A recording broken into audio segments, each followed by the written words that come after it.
Hello बच्चों, let's see the question. The question is two identical particles of mass m carry charge q each. Initially, one is at rest on a smooth horizontal plane. The other is projected along the plane directly towards the first from a large distance with the initial speed v. Find the closest distance of approach. So now, देखो, first of all, let's discuss key concept.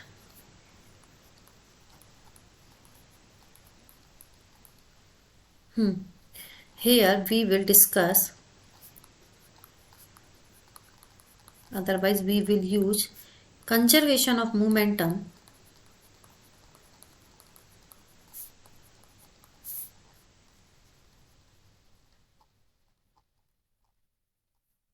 and energy of the system.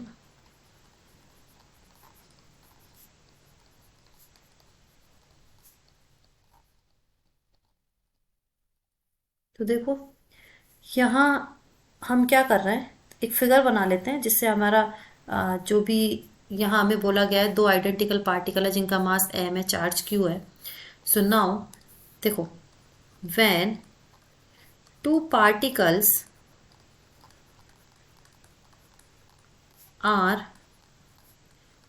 Closest to each other, अगर दो particle एक दूसरे के पास आएंगे, दे शैल move, then क्या होगा,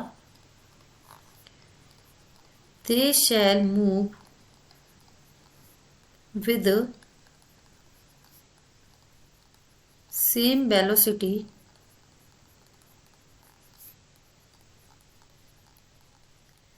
because of electrostatics interaction. ठीक है, तो हम यहाँ पर एक फिगर बना रहे हैं. ठीक है, देखो, ये एक पार्टिकल है. ठीक है, यहाँ इसका चार्ज कैपिटल Q है, इनिशियल वेलोसिटी हमने U मान ली और मास m है. नेक्स्ट, ये दूसरा पार्टिकल है जिसका चार्ज भी Q है और ये पार्टिकल का नाम A है, ये B है, एंड यहाँ पर इसकी वेलोसिटी 0 मानिए, रेस्ट में. ठीक है, दिस इज बिफोर इंटरेक्शन.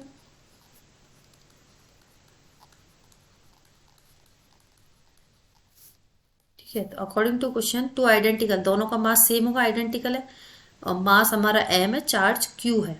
ठीक है, वन एक रेस्ट पर हमने माना है और दूसरे पर प्रोजेक्ट किया है डायरेक्टली, तो वही चीज हमने ली है, दोनों का मास m लिया है, दोनों का चार्ज q है, एक प्रोजेक्ट हो रहा है, दूसरे पर रेस्ट पर है. Next condition, a and b वही है, दोनों का मास सेम है एंड दोनों का चार्ज q है आफ्टर इंटरेक्शन.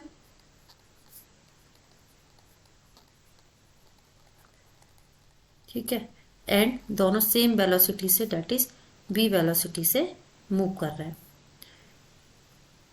ठीक है, सो ठीक है, यही बोला गया हमें इनिशियली. सो क्लोजेस्ट डिस्टेंस कितनी होगी पहुंचने की. सो हम यूज करते हैं momentum conservation. So law of conservation of momentum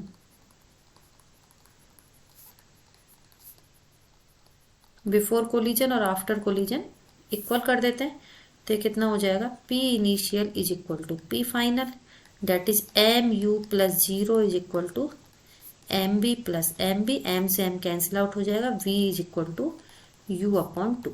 ये हो गई इक्वेशन फर्स्ट. अब हम यहाँ पर दो एनर्जी मान रहे हैं. If E1 and E2 are the energy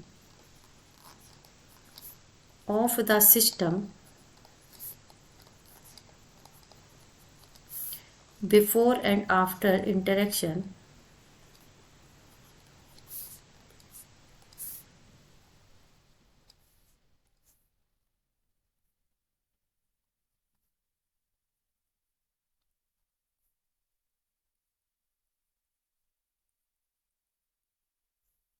तो यहां से कितना हो जाएगा, E1 is equal to kinetic energy of A plus kinetic energy of B plus कौन सी एनर्जी और कंसीडर होगी, क्योंकि यहाँ चार्ज है, इलेक्ट्रोस्टैटिक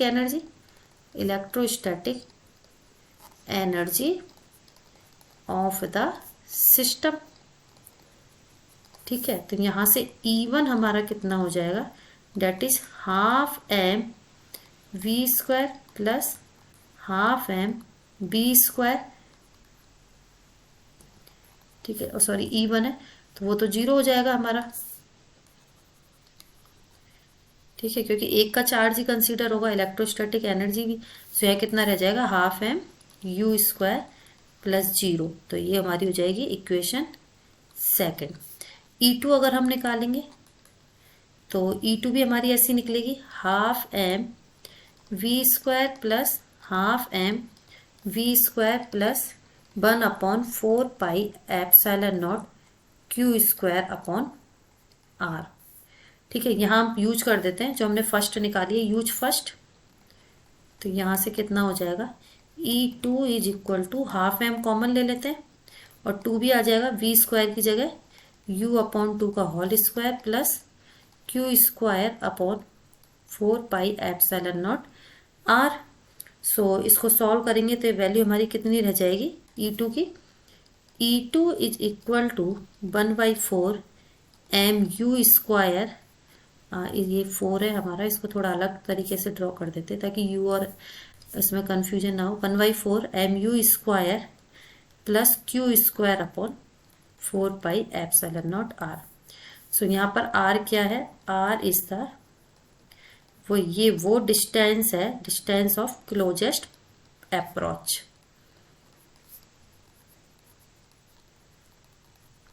ठीक है, सो हम यूज लेंगे लॉ ऑफ एनर्जी कंजर्वेशन।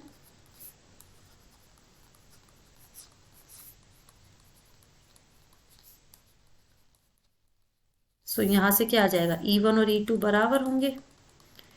तो E1 हमारा कितना है, ½ mu² is equal to 1/4 mu² plus q²/4πε0 r।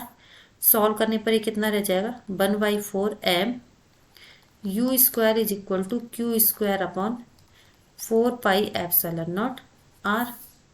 So यहाँ हमारी वैल्यू दिस इज 4। इस 4 को हम थोड़ा ऐसे बना रहे हैं। ठीक है, सो सॉल्व करते हैं तो r की वैल्यू 4 से 4 कैंसिल, mu² और आ जाएगा। So q²/r is equal to q²/πε0 multiply by mu²। यही पूछा गया है, वो क्लोजेस्ट पाथ क्या होगा, that is q²/πε0 mu²। This is the final answer. Hope you understood it well. Best of well.